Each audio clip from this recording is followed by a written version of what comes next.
resource persons in this very wonderful and important gathering,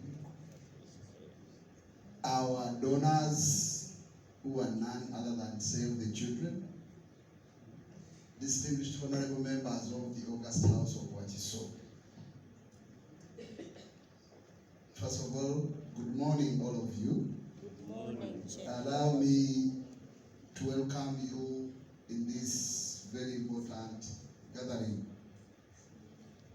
It is hard to order or direct adults, but I humbly request members of council to give a standing ovation to the Save the Children who have assisted us to be here this morning. Let us give them an applause while standing.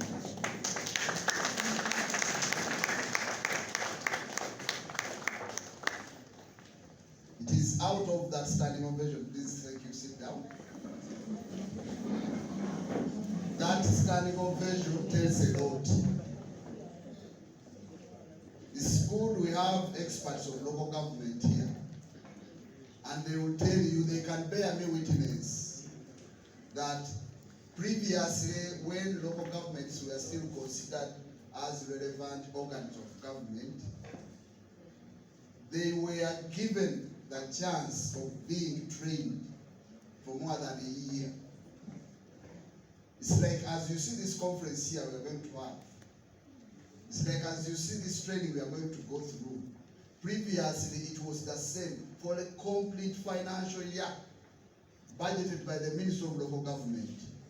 And you could go through a lot of nitty-gritties. You see, in every institution or in every kind of activities or institutions, they have their specifics.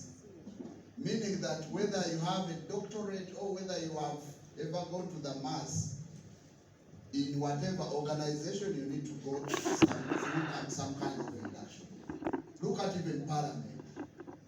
The whole of the University of the Parliament, they move around benchmarking, learning how to legislate and so on and so forth. I wonder how the Ministry of Local Government abandoned that idea and they left all councils to stand on their role. It's now a very good gesture from Save the Children to have managed to assist us and give us facilities to have this kind of training. Please once again thank them. The framers of the 1995 Constitution and thereafter subsequently the enabling law of local governments in 1997, Local Government Act Cap 243, now as amended, had one significant interest, that yes, we should have 3 layers of government. The central government to be in charge of national issues, and all delivery of service should be done by local governments. And the second government, apart from the center, is the district. So, having known the importance, they also provided a policy under which we should be guided to practice our roles and responsibilities, which is the decentralization policy. As time went on, we have already now centralized. Decentralization is no more. I've echoed on the issue of training. We are no longer trained. We used to have like 40% of the national budget. Today we get only 13% of the national budget. And that 13% has been raised by the fact that they have a PDM. They have an interest of PDM. It's what has raised the budget for, the percentage for local governments. In Uganda, not only Wachiso, but all local governments.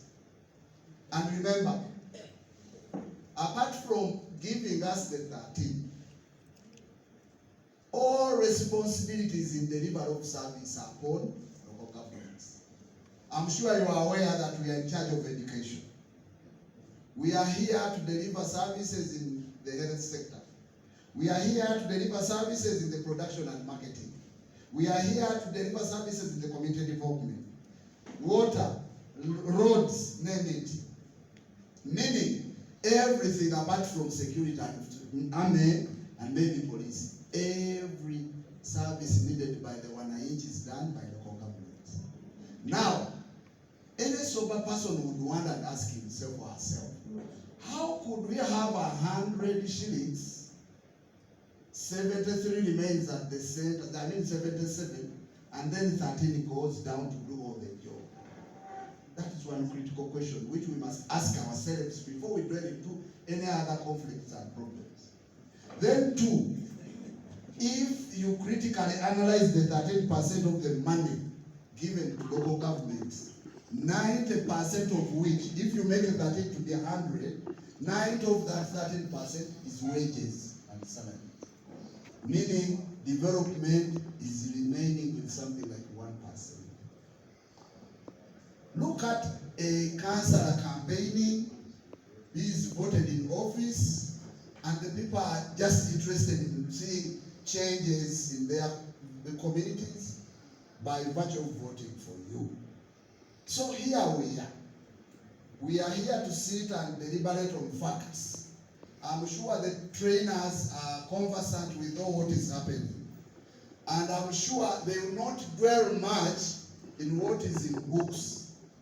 But let us dwell on the practicalities and what is happening. Because I'm sure whatever is happening is far, far, far different from what is in books.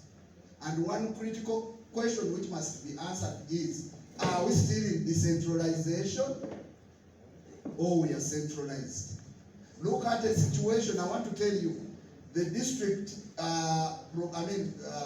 authorized the payment a month ago, different payments. All structures, the vote controllers, heads of department, the CFO and the cow commanded the computer for that money to go in various practices, like as we are soon having the women's dance. But till now, the state has failed to release the money. So, look at all those nitty-gritties, and if we query ourselves, then out of this workshop, because by knowing the cause of the problems, you have solved them by more than halfway. I wish you nice deliberation. Let us utilize the resources of Save the Children. Save the Children is a wonderful institution, and I'm sure much as its interests are in children, but a child can be well when even the adults are well. And if you talk about Save the Children, you are looking at two critical areas of social service, which is health and education. So I think they have known that we are doing badly in those sectors because even we don't have the capacity to monitor these exercises. And in the end, we end up fighting each other without knowing where the problem is. I'm sure by the end of this gathering, we shall all be experts of knowing the causes of the problem. I wish once again to welcome you and wish you nice deliberations. Thank you very much. I declare this conference open.